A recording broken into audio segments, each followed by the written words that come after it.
Menjadi tim SAR adalah cita-cita kedua sejak ku kecil. Cita-cita pertamaku ingin menjadi polisi. Namun pada akhirnya kesempatanku mewujudkan cita-cita ini adalah sebagai tim SAR. Banyak pengalaman yang aku dapatkan selama menjalani kegiatan ini. Salah satunya melakukan kegiatan pencarian dan pertolongan korban bencana atau korban hilang, dan melakukan kegiatan pencarian korban musibah. Di balik pengalamanku sebagai tim SAR, terselubung sebuah pengalaman yang sulit kujelaskan dan masih menjadi tanda tanya besar hingga sekarang.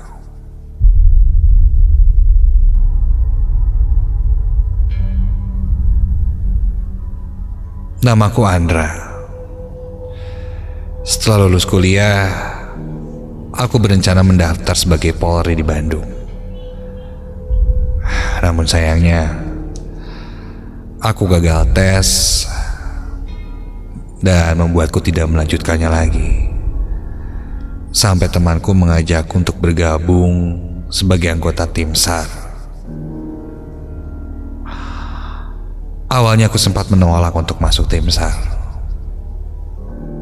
Setelah diiming-imingi pekerjaannya hampir sama dengan polisi, aku pun sepakat dan akhirnya melamar pekerjaan itu dan sampai mengikuti seleksi. Setelah seleksi yang cukup panjang, kurang lebih 4 bulan, akhirnya aku pun diangkat menjadi tim SAR. Setelah lulus, dan aku diterima kerja di tim SAR tersebut.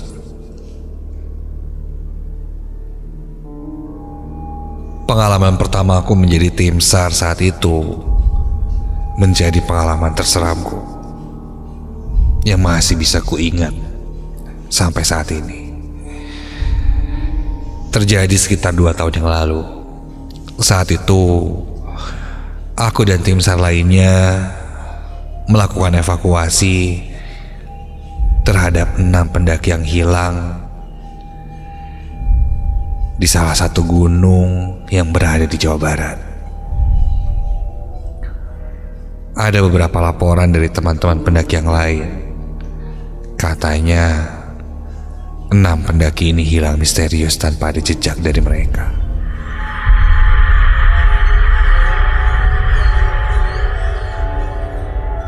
Singkat cerita, sore itu kami terdiri dari 10 orang, akan dipecah menjadi 3 kelompok.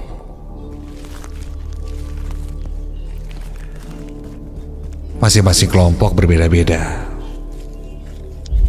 dan aku ada di kelompok terakhir. Ada aku, Fikri, dan Rainardi. Masing-masing kelompok akan berpencar untuk mencari 6 pendaki berdasarkan rute dan peta di gunung itu. Setelah semuanya siap, kami pun berangkat menggunakan motor trail dan mulai melaju di jalan yang setapak, yang kiri kanannya hutan, bahkan jurang.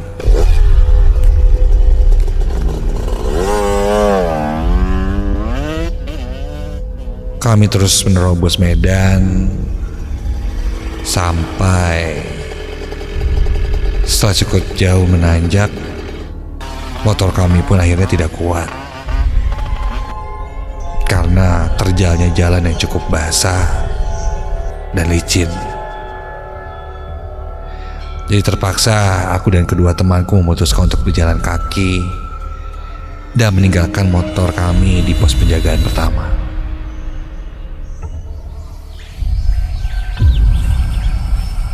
Kami mulai berjalan, menelusuri jalan setapak demi setapak, sambil memanggil nama-nama orang hilang itu. Tak terasa langit pun mulai gelap. Angin malam mulai menusuk tulang rusukku. Suara binatang malam yang mulai mencekam terdengar. Kami lanjut terus berjalan hingga tak terasa sudah menunjukkan jam 9 malam. Dan kami belum mendapatkan hasil apa-apa.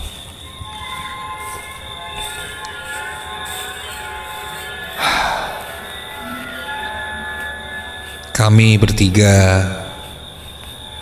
akhirnya sepakat untuk mendirikan tenda tempat kami beristirahat, dan kami akan melanjutkan pencarian sekitar jam 5 subuh.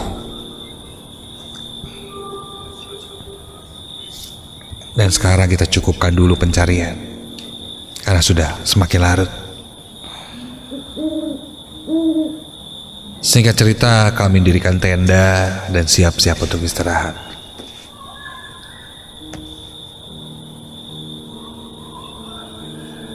Kami mendapat laporan dari ketua regu, katanya kita harus bergantian posisi istirahat.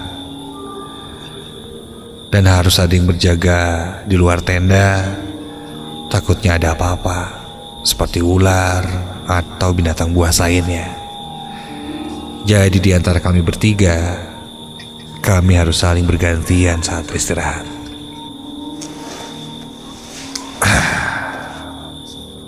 Lalu kami sulit untuk menentukan siapa yang jaga pertama dan yang kedua, lalu seterusnya.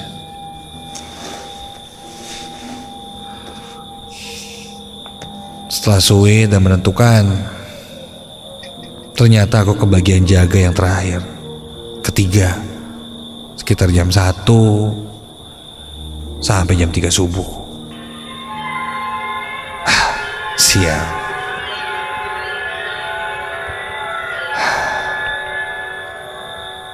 Sebelum waktu berjaga, kami pun istirahat. Dan salah satu temanku berjaga di luar.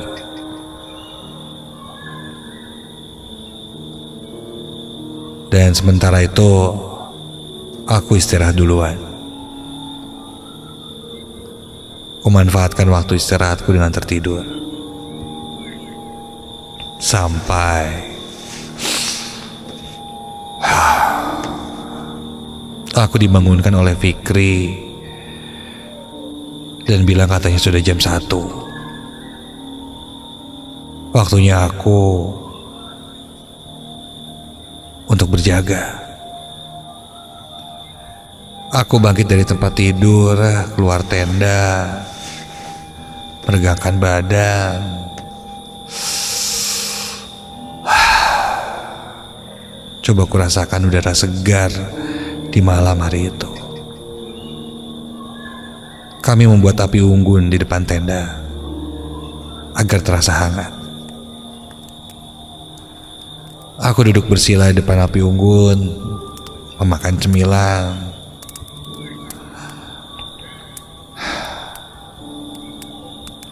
Dan sesekali mengisi kekosongan dengan bersiul. Entahlah, tiba-tiba saja secara tak sengaja aku bersiul.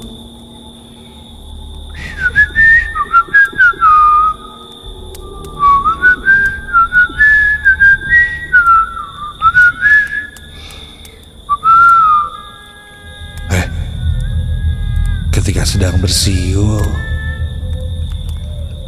tiba-tiba aku mendengar suara. Ada senandung seorang perempuan. Suara itu awalnya pelan, namun lambat laun menjadi keras.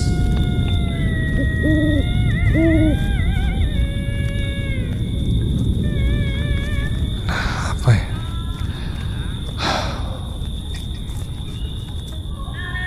Siapa ya?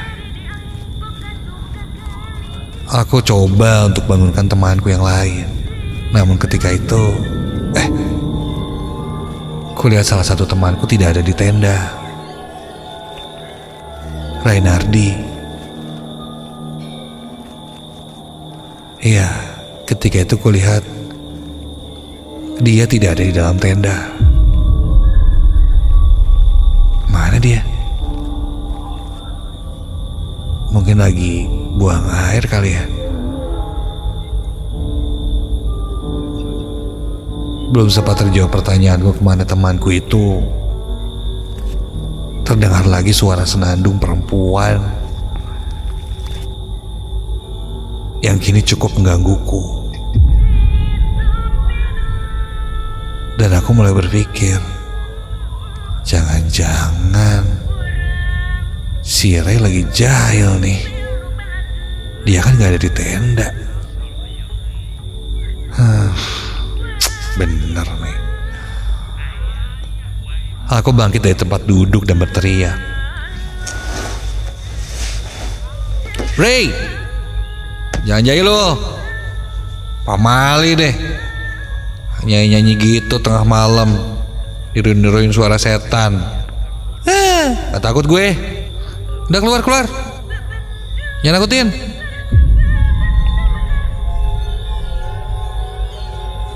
Tak lama suara itu pun berhenti.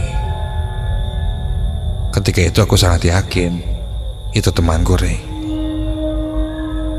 Namun tak berselang lama, loh, kini terdengar suara tangisan. Iya, kini terdengar suara tangisan seorang perempuan yang merintih seperti kesakitan.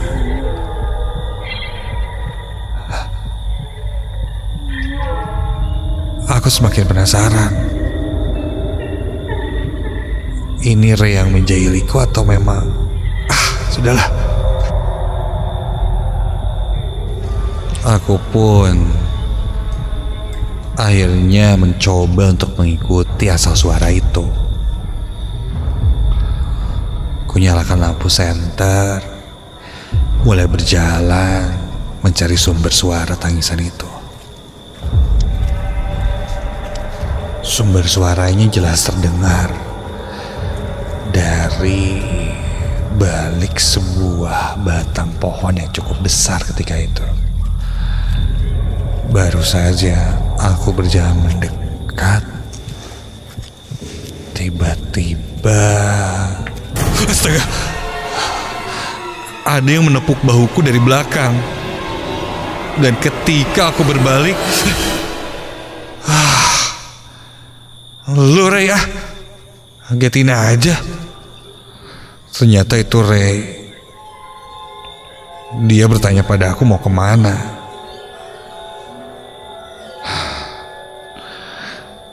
Aku pun bilang, gue tuh nyari elu. Tadi gue lihat tuh gak ada di tenda. Terus gue pikir lu ngejailin gue pakai suara nangis-nangis cewek gitu. Itu lu kan? Kata aku pada Ray. Ray hanya menepuk pundakku sambil berkata pada aku jangan melamun ketika jaga.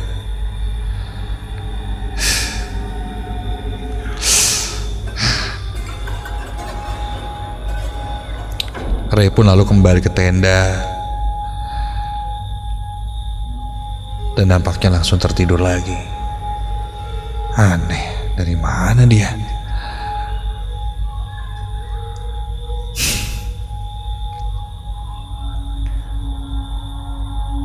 Aku masih belum beranjak dari tempat yang tadi. Aku coba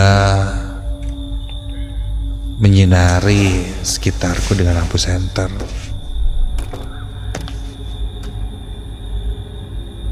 Aku coba arahkan lampu senterku ke salah satu pohon besar yang sempat kucurigai. Dan ketika itu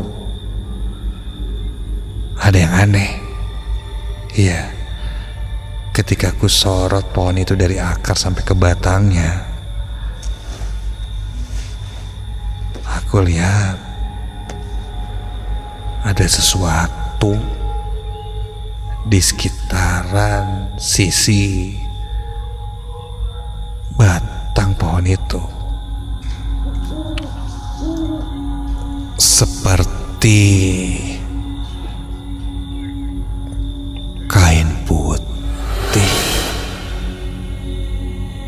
Iya.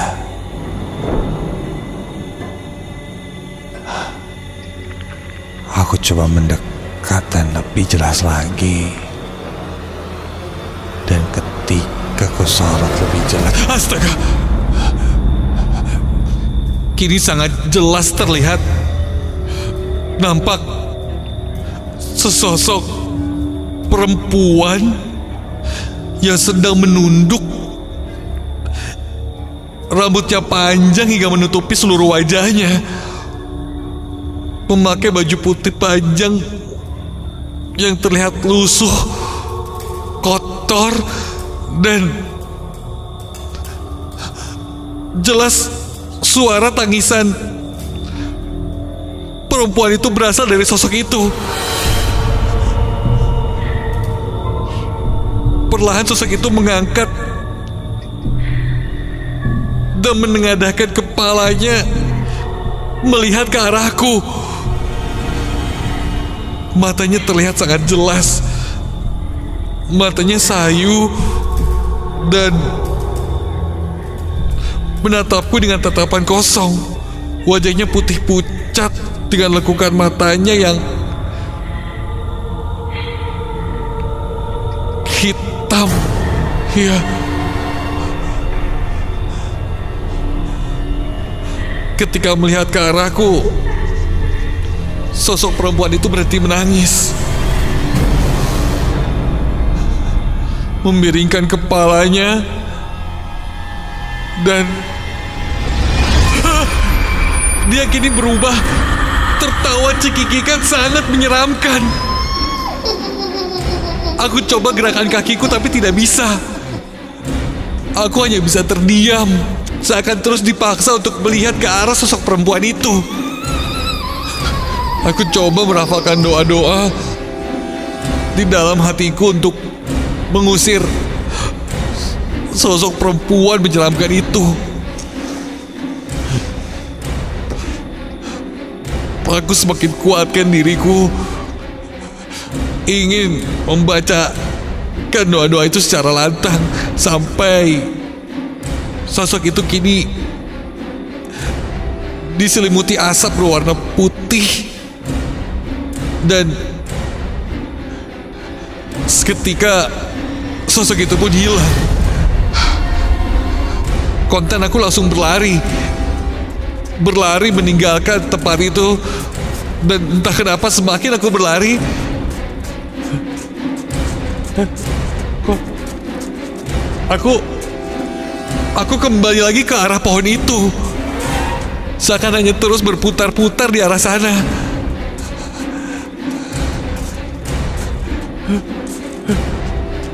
Aku berlari lagi menuju ke arah yang beda, tetap saja kembali ke pohon itu. Dan sesekali ku dengar suara perempuan itu cekikikan melengking, seperti mengelilingiku. Aku coba lagi berlari, dan lagi-lagi aku kembali ke tempat di mana aku melihat sosok perempuan itu.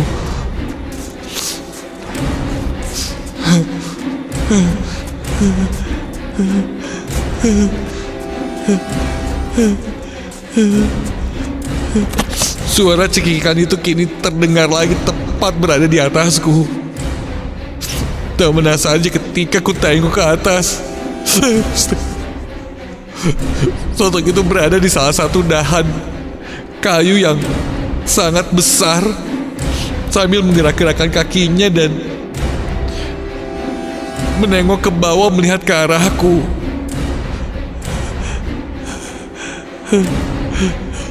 Aku pun hanya bisa terdiam terus berdoa.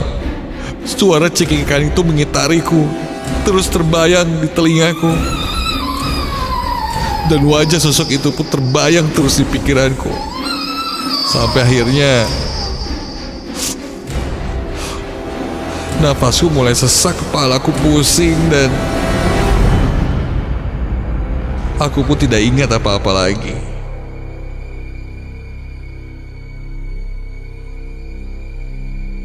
Keesokan harinya, aku terbangun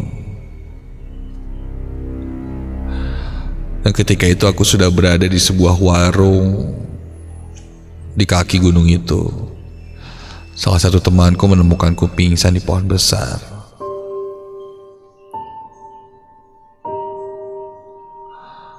Katanya dia menemukanku dalam kondisi atau keadaan tak bernyawa. Aneh. Namun untungnya pagi itu aku terbangun dalam kondisi yang masih setengah sadar. Dan aku bisa sadar seutuhnya. Kata temanku, rohku dibawa ke alam mereka. Namun untungnya aku tidak dijadikan tumbal oleh makhluk yang ada di sana. Sebelum aku bercerita, ternyata temanku Ray berkata-katanya, selama perjalanan itu aku sering melamun sendiri. Itu sebabnya makhluk itu suka dan mendatangiku. Kini aku sadar dimensi atau hal gaib itu memang benar adanya. Jaga perilaku dan etika di tempat yang baru kita datangi, terutama di gunung. Bisa saja ada sosok-sosok yang tidak menyukai keberadaan kita. Kita harus saling menghargai. Itu pelajaran yang bisa kuambil dari kejadianku itu.